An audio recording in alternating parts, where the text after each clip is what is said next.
Break ನಂತರ ವಿಶೇಷ ಕಾರ್ಯಕ್ರಮಕ್ಕೆ ಮತ್ತೆ ಸ್ವಾಗತ. ಪ್ರಾಣೇಶ್ ಅಂದರೆ ಸಾಕು ಅವರ ಬಾಯಿಂದ ಉದುರೋ ಹಾಸ್ಯದ ಮುತ್ತಾವುದು ಅಂತ ಕಾಯ್ತಾ ಇರ್ತಾರೆ ನಮ್ಮ ಜನ. ಆದರೆ ಇವತ್ತು ಅವರು ಜನ ಮಾತಾಡೋ ಸ್ಟೈಲನ್ನೇ ವಿಮರ್ಶೆ ಮಾಡಿ ನಗೆಯನ್ನು ಹರಿಸಲಿದ್ದಾರೆ.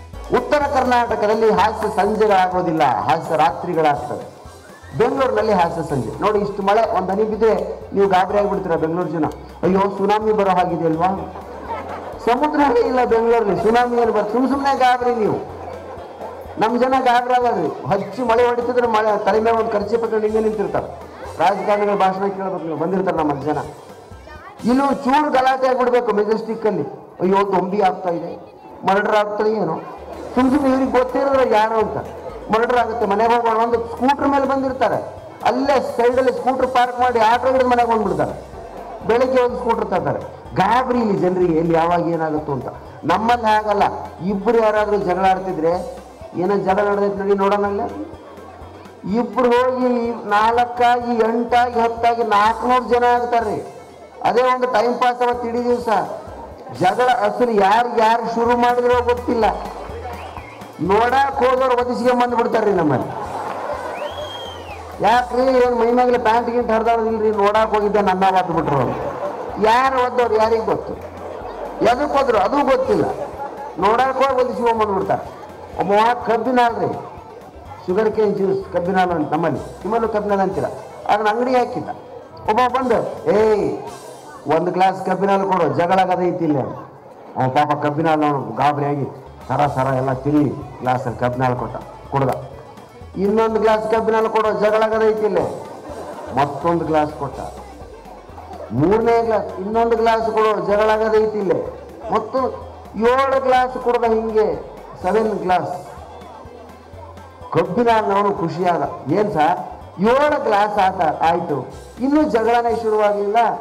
ಅದಕ್ಕೆ ಅವನಂದ 7 ಗ್ಲಾಸ್ ಕೊಟ್ಟೋದಿಲ್ಲ, ಈಗ ರೊಕ್ಕ ಕೇಳ್ತೀನಿ ನನ್ನ, ಜಗಳ ಶುರು ಆಗ್ತೈತಿಲ್ಲ ಅಂದ. ಇವನೇ ಜಗಳ ತೆಗಿಯೋಣ. ನಮ್ಮಲ್ಲಿ ಕ್ರಿಯೇಟರ್ ಅವರೇ, ಎಕ್ಸ್ಪ್ಲೋಸರ್ ಅವರೇ. ನಿಮ್ಮ ನೋಡ್ರಿ ಎಲ್ಲ ತುಂಬಿಟ್ಟಿದ್ರೆ ಅದಕ್ಕೆ ಯಾರೋ ಅದು ಕಿಡಿ ಹಾಕಿಸ್ತಾರೆ ಎಲೆಕ್ಟ್ರಿಕ್, ಅವ್ರದ್ದು ನಮ್ಮಲ್ಲಿ ಎಲ್ಲ ಅವರೇ ತುಂಬ್ತಾರೆ, ಅವರೇ ಗಲಾಟೆ ಮಾಡ್ತಾರೆ. ಹಾಗೆ ನೋಡಿ ನೀವೆಲ್ಲ ಸ್ಟ್ರೈಕ್ ಮಾಡ್ತಾರೆ ಸಿಟಿ ಜನ, ಫ್ಯಾಕ್ಟ್ರಿ ಇಟ್ಟಿಲ್ಲ. ಏನು ಸ್ಟ್ರೈಕ್ ಮಾಡ್ತೀರಾ? ಜಪಾನ್ ಅಮೇರಿಕಾಗಳಲ್ಲೆಲ್ಲ ಒಂದೇ ಶೂ, ಲೆಫ್ಟ್ ಸೈಡ್ ಶೂ ಅಷ್ಟೇ ಪ್ರೊಡಕ್ಷನ್ ಮಾಡಿ ಸ್ಟ್ರೈಕ್ ಮಾಡ್ತಾರೆ. ಬರೀ ಒಂದೇ ಕಾಲಿನ ಶೂ, ಬೇಡಿಕೆ ಈಡೇರಿದ ಮೇಲೆ 2 ಕಾಲಿನ. ಹಾಗೆ ಒಂದೊಂದು ಥರ ಸ್ಟ್ರೈಕು. ಕಪ್ಪು ಬಟ್ಟೆ ಹಾಕ್ಕೊಳ್ಳೋದು, ಬರೀನ್ ಮೇಲೆ ಹೋಗೋದು, ಸುಮ್ಮನೆ ಇರೋದು ಸ್ಟ್ರೈಕು. ನಮ್ಮ ಉತ್ತರ ಕರ್ನಾಟಕದಲ್ಲಿ ಸ್ಟ್ರೈಕ್ ಕೂಡ ಭಾಳ ವಿಚಿತ್ರವಾಗಿರ್ತವೆ. ಒಬ್ಬ ಫ್ಯಾಕ್ಟ್ರಿಯಲ್ಲಿ ಕೆಲಸ ಮಾಡ್ತಿದ್ದ, ಅವನ ಕೆಲಸದಿಂದ ತೆಗೆದುಬಿಟ್ರು. ಅವ್ನು ಏನು ಮಾಡಿದೆ ಗೊತ್ತಾ, ಪ್ರತಿ ದಿವಸ ಬೆಳಗ್ಗೆ ತಂಬಿಗೆ ತುಂಬಿಕೊಂಡೋಗಿ ಆ ಫ್ಯಾಕ್ಟ್ರಿ ಮುಂದೆ ಟಾಯ್ಲೆಟ್ ಮಾಡಿ ಬರ್ತಿದ್ದ.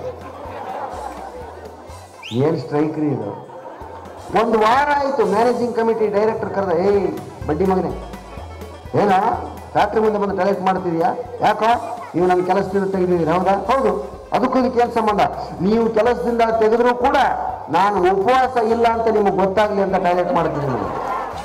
ಈಗ ಯಾರೋ ಕೇಳಿದ್ರು, ಸರ್ ನಿಮ್ಮ ಕಾರ್ಯಕ್ರಮ ಆದಮೇಲೆ ನಾವು ಮೆಜೆಸ್ಟಿಕ್ ಹೋಗ್ಬೇಕಲ್ಲ, ಬಸ್ ಎಲ್ಲಿ ಸಿಗುತ್ತೆ? ಓ ಮೆಜೆಸ್ಟಿಕ್ ಹೋಗ್ಬೇಕಾ? ಒಂದು ಕೆಲಸ ಮಾಡಿ, ಮೆಜೆಸ್ಟಿಕ್ ಹೋಗ್ಬೇಕಂತ ಒಂದು ಬೊಗಳ್ತಿದ್ದಾನೆ, ಮತ್ತೊಂದು ಕೆಲಸ ಮಾಡಿ ನೋಡಿ, ಎಲ್ಲ ಒಂದು ಕೆಲಸ ಮಾಡಿ, ಏನೋ ಸುಮ್ಮನೆ ಕೂತ್ಕೊಳ್ಳಿ. ಒಂದು ಕೆಲಸ ಮಾಡಿ ಸುಮ್ಮನೆ ಕೂತ್ಕೊಳ್ಳಿ. ಏನಿದು ಸುಮ್ಮನೆ ಟೈಮ್ ಎಷ್ಟಾಯಿತು ಅಂತ ಕೇಳಿಸಬೇಕು. ಟೈಮಾ ನೋಡಿ, ಈಗ ಒಂದು ಕೆಲಸ ಮಾಡಿ, ನೀವು 9:15 ಆಗಿದೆ, ಈಗ ಕೆಲಸ ಮಾಡಿ. ಯಾಕೆ? ಹೌದಾ? ಸುಮ್ಮನೆ ಕೆಲಸ ಮಾಡಿ ಆಯ್ತಾ? ಇನ್ನು ನೋಡಿ ಕೆಲವರು ಲೆಕ್ಕ ಹಾಕಿ ಅಂತಿರ್ತಾರೆ ಮಾತುಕಮ್ಮಿ.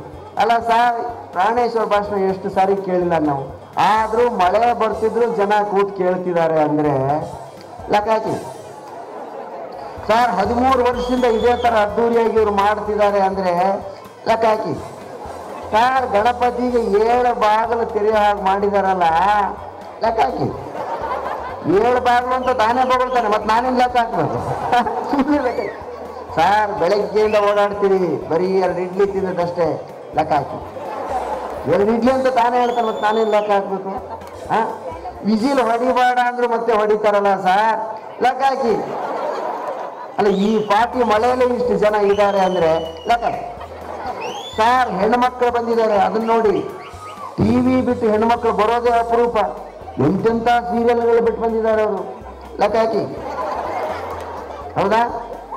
ಎಲ್ಲದಕ್ಕೂ ಲೆಕ್ಕ ಹಾಕಿ. ಮೊನ್ನೆ ಹೋಗ್ಬೇಕಾಗಿಲ್ಲ ಪ್ರಾಣೇಶ ನಮ್ಮ ಕ್ಲಾಸ್ಮೇಟ್ ನಾಗರತ್ನ ಗೊತ್ತು ಸತ್ಲ ಅಂದೆ. ಇಲ್ಲ, ಮೆಜೆಸ್ಟಿಕ್ಕಲ್ಲಿ ಭೇಟಿ ಆಗಿದ್ಲು. ಹೇಗಾಗಿದ್ದಾಳೆ ಕಣಯ್ಯ. ಯಾಕೆ? ಓದುವಾಗ ಐಶ್ವರ್ಯ ರೈತರ ಬಳಕ್ತಿದ್ಲು. ಮದುವೆ ಆಗಿದೆ, 3 ಮಕ್ಕಳಾಗಿದ್ದಾರೆ, ಹೀಗಾಗಿದ್ದಾಳೆ ಕಣಯ್ಯ. ಅಲ್ಲ, ಓದುವಾಗ ಹೀಗಿದ್ದವಳು ಮದುವೆ ಆದ್ಮೇಲೆ ಹೀಗಾಗಿದ್ದಾಳೆ ಅಂದ್ರೆ ಲೆಕ್ಕ ಹಾಕಿ. ಏನು ಅವಳ ವೈ ತೂಕ ಮಾಡ್ಬೇಕ ನಾನು? ಸುಮ್ಮನೆ ಲೆಕ್ಕ ಹಾಕಿಸ್ತಾರೆ. ಇನ್ನು ಕೆಲವ್ರು ಮಾತ್ರೊಮ್ಮೆ ತಗೊಳ್ಳಿ ಅಂತಿರ್ತಾರೆ. ಈಗ ಈ ನಂದಿನಿ ಲೇಔಟ್ನೇ ತಗೊಳ್ಳಿ, ಕೊಡಿ. ಯಾರು ಕೊಡ್ತಾರೆ? 20-30 ಸೈಟ್ ಸಿಗಲ್ಲ ಇಲ್ಲಿ. ಲೇಔಟ್ನೇ ತಗೊಳ್ಳಿ ಸರ್. ಇಡೀ ಜಗತ್ತಿನಲ್ಲಿ ನಾಯಿಗಳು ಬಾಲವನ್ನು ಹೀಗಲ್ಲಾಡಿಸ್ತವೆ, ನಿಮ್ಗೆ ಗೊತ್ತಾ? ಆದರೆ ಬೆಂಗಳೂರಿನ ನಾಯಿಗಳು ಮಾತ್ರ ಬಾಲವನ್ನು ಮೇಲೆ ಕೆಳಗೆ ಆಡಿಸ್ತವೆ. ಯಾಕೆ? ಹೀಗೆ ಆಡಿಸೋದಕ್ಕೆ ಅವಕ್ಕೆ ಸ್ಥಳ ಇಲ್ಲ ಇಲ್ಲಿ. ಅಷ್ಟು ಕಂಜೆಸ್ಟೆಡ್. ಈ ಬಿಲ್ಡಿಂಗ್ ನೋಡಿ, ಸ್ವಲ್ಪ ಮಾತ್ರ ಅಲ್ಲಲ್ಲೇ ಮನೆಗಳು. ಎಷ್ಟು ಪುಟ್ಟದಾಗಿ ಮನೆ ಕಟ್ತೀರಾ ನೀವು? 20-30ಲಿ 10-15ನಲ್ಲಿ ಎಂತೆಂಥ ಸುಂದರವಾದ ಮನೆ ಕಟ್ತಾರೆ. ನಮ್ಮಲ್ಲಿ ಎಕರೆ ಗಟ್ಟಲೆ ಜಾಗ ಕೊಡ್ತೀವಿ. ಯಾವುದೋನಂತ ಗಾಡಿ ಎಬ್ಬಿಸಿ, ಕಂಬ ಎಬ್ಬಿಸಿ, ಕೈ ಬಿಟ್ಟು ಹೋಗ್ಬಿಡ್ತಾರೆ. ಇಲ್ಲಿ ಎಷ್ಟು ಸುಂದರವಾದಂಥ ಮನೆಗಳು ಸಣ್ಣದಾದಂಥ ಜಾಗದಲ್ಲಿ. ನನ್ನ ಮನೆ ನೋಡ್ಬೇಕು ನೀವು, ಗಂಗಾವತಿಲಿ ಬಂದು 60-40 ಇದೆ. ಎಷ್ಟು ಅಧ್ವಾನ ಮನೆ ಕಟ್ಟ್ಯಾರ ಅಂದ್ರೆ ನೀವು ಏನು ಸರ್, ಇದರಲ್ಲಿ ಪ್ಯಾಲೇಸ್ ಕಟ್ಬೋದಾಗಿತ್ತು. ನಿಜಕ್ಕೂ ಇಲ್ಲಿ ಇಂಜಿನಿಯರ್ ಜಾಣರು. ಯಾಕಂದರೆ ಮನುಷ್ಯನಿಗೆ ಕೊರತೆ ಉಂಟಾದಾಗ ಅದ್ರ ಬೆಲೆ ಗೊತ್ತಾಗ್ತದೆ ಸ್ನೇಹಿತರೆ. ಬೇಕಾದಷ್ಟು ಜಾಗ ಇತ್ತು. ಕೆಲವರು ನಮ್ಮ ಕಡೆ ವಿಜಾಪುರ ಸೈಡ್ನವರು ಬೆಂಗಳೂರು ವಾಸ ಮಾಡ್ತಿರ್ತಾರೆ. ಯಾಕ್ರಿ ರಜದಲ್ಲಿ ನಿಮ್ಮ ಮಗನ ವಿಜಾಪುರಕ್ಕೆ ಕಳಿಸಲ್ವ ನೀವು ಕೇಳಿ? ಇಲ್ಲ, ಕಳಿಸಲ್ಲ. ಯಾಕೆ? ಅವನಿಗೆ ಟೈಲೆಟ್ ಇಲ್ದಿದ್ರೆ ಟೈಲೆಟೇ ಬರಲ್ಲ. ನಮ್ಮಲ್ಲಿ ನಿಮ್ಮ ನೋಡಿ ಸ್ಟೇರ್ ಕೇಸ್ ಕೆಳಗಡೆ ಟೈಲೆಟ್ಗಳು ನಿಮ್ಮ ಪಾಪ ಮೇಲತ್ತೆ ತಲೆ ಬಡೀತದೆ, ಕೂತ್ರೆ ಹಿಂದೆ ತೆರೀತದೆ, ಪಕ್ಕದಲ್ಲಿ ಕೈ ಇಟ್ಟರೆ ಕೈ ಬಡೀತದೆ. ಅಷ್ಟೇ ಜಾಗದಲ್ಲೇ ನಮ್ಮಲ್ಲಿ ಹಾಕ್ತಾರೆ ಓಪನ್ ಏರ್ ಸರ್ವಿಸ್. ತಂಬಿಗೆ ತುಂಬಿಕೊಂಡು 1 ಎಕರೆ ಜಾಗದಲ್ಲಿ ಹೋಗಿ ಕೂತ್ರೆ ಅದ್ಭುತವಾದಂಥ ವಿಷಯ. ಸಿನಿಮಾ ಸ್ಕೋಪ್ನಲ್ಲಿ ಏನು ಬೇಕಾದ್ರೂ ಮಾಡ್ಕೊಳ್ಳಿ. ಹೌದಾ? ಅದಕ್ಕೆ ಸ್ಥಳದ ಕೊರತೆ ಹಾಸ್ಯವನ್ನು ಹುಟ್ಟಿಸ್ತದೆ, ನಮ್ಮಲ್ಲಿ ಬುದ್ಧಿವಂತಿಕೆಯನ್ನು ತರ್ತದೆ ಸ್ನೇಹಿತರೆ. ಒಂದು ಕೆಲಸ ತಗೊಳ್ಳಿ, ನಂದಿನಿ ಲೇಔಟೇ ತಗೊಳ್ಳಿ. ಇನ್ನು ಕೆಲವರು ಬೆಂಗಳೂರೇ ತಗೊಳ್ಳಿ ಅಂತಾರೆ. ಅವ್ರ ಅಪ್ಪನ ಮನೆ ಗಂಟೆ ನಮ್ಗೆ ಸರ್ ಬೆಂಗಳೂರೇ ತಗೊಳ್ಳಿ. ಸರ್ ಯಡಿಯೂರಪ್ಪರನ್ನೇ ತಗೊಳ್ಳಿ. ಸರ್ ನನ್ನೇ ತಗೊಳ್ಳಿ ಅಂತ ಕಡೆಗೆ. ಇವ್ನು ಯಾರು ತಗೋಬೇಕ್ರಿ? ನಾವು ನನ್ನೇ ತಗೊಳ್ಳಿ. ಸರ್ ನನ್ನ ಮಕ್ಕಳನ್ನೇ ತಗೊಳ್ಳಿ. ಇವನ ಮಕ್ಕಳು ನಾವ್ಯಾಕೆ ತಗೋಬೇಕು? ಸರ್ ಪ್ರಾಣೇಶ್ವರ್ ಹೇಳೋದು ಕರೆಕ್ಟು. ಹೆಣ್ಮಕ್ಳು ಬರೀ TV ಮುಂದೆ ಕೊಡ್ತಾರೆ. ನನ್ನ ಹೆಂಡ್ತಿನೇ ತಗೊಳ್ಳಿ. ಇವನು ಹೆಂಡ್ತಿ ನಾವ್ಯಾಕೆ ತಗೋಬೇಕು? ಸುಮ್ಮನೆ ತಗೊಳ್ಳಿ, ಲೆಕ್ಕ ಹಾಕಿ ಒಂದು ಕೆಲಸ ಮಾಡಿ. ಇನ್ನು ಕೆಲವರು ಯೋಚನೆ ಮಾಡುವಂತಿರ್ತಾರೆ. ಕೇಳ್ತೀರಾ? ಸರ್ ಈ ಪಾರ್ಟಿ ಮಳೆಯಲ್ಲೂ ಕೂಡ ಕೂತು ಕೇಳ್ತಿದ್ದಾರೆ ಅಂದರೆ ಯೋಚನೆ ಮಾಡಿ. 13 ವರ್ಷದಿಂದ ಈ ಥರ ವೈಭವ ಗಣೇಶೋತ್ಸವ ಆಚರಿಸ್ತಿದ್ದಾರೆ ಅಂದರೆ ಯೋಚನೆ ಮಾಡಿ. ಈ ಥರ ಸಿಕ್ಕದಂಥ ಸ್ಥಳದಲ್ಲೂ ಇಷ್ಟು ಅದ್ಭುತವಾದಂಥ ಮನೆಗಳನ್ನ ಕಟ್ಟಿದ್ದಾರೆ ಅಂದರೆ ಯೋಚನೆ ಮಾಡಿ. ಇದೆಲ್ಲ ಯೋಚನೆ ಮಾಡಬೇಕಾದದ್ದು, ಸರಿನಾ? ಒಬ್ಬ ಬಂದ ಮೊನ್ನೆ, ಪ್ರಾಣೇಶ್ವರ್ ಏನು ನಮ್ಮಪ್ಪನಿಗೆ ನಾವು 9 ಜನ ಮಕ್ಕಳು, ಯೋಚನೆ ಮಾಡಿ ಅಂದ. ಬಡ್ಡಿ ಮಗನೇ, ನಿಮ್ಮಪ್ಪನಿಗೆ 9 ಜನ ಮಕ್ಕಳು, ನಾನು ಯಾಕೆ ಯೋಚನೆ ಮಾಡಬೇಕು? ನಿಮ್ಮ ಅಪ್ಪನೇ ಮಾಡಿಲ್ಲ, ಅವನು ಮಾಡಬೇಕಾಗಿತ್ತು ಯೋಚನೆ. ಅವನೇ ಮಾಡಿಲ್ಲ, ನಾನು ಯಾಕೆ ಮಾಡಲಿ? ನೋಡಿದ್ರಲ್ಲ, ನಗುನೇ ಹಾಗೆ ನಮ್ಮನ್ನು, ನಮ್ಮ ಸಂಕಟವನ್ನು ಹಗುರ ಮಾಡಿಬಿಡುತ್ತೆ. ಈ ಕಾರ್ಯಕ್ರಮ ಹಬ್ಬದ ಸಂಭ್ರಮಕ್ಕೆ ಮತ್ತಷ್ಟು ರಂಗು ತಂದಿದೆ ಅಂತ ಭಾವಿಸ್ಕೊಂಡು ಮತ್ತೊಮ್ಮೆ ನಿಮ್ಮೆಲ್ಲರಿಗೂ ವಿಜಯದಶಮಿ ಹಬ್ಬದ ಶುಭಾಶಯ ಕೋರ್ತಾ ಈ ಕಾರ್ಯಕ್ರಮವನ್ನು ಮುಗಿಸ್ತಾ ಇದ್ದೀವಿ. ಇದು ಈ ಹೊತ್ತಿನ ವಿಶೇಷ. ಕ್ಷಣ ಕ್ಷಣದ ಸುದ್ದಿಗಾಗಿ ನೋಡ್ತಾ ಇರಿ ಸುವರ್ಣ ನ್ಯೂಸ್ 24/7.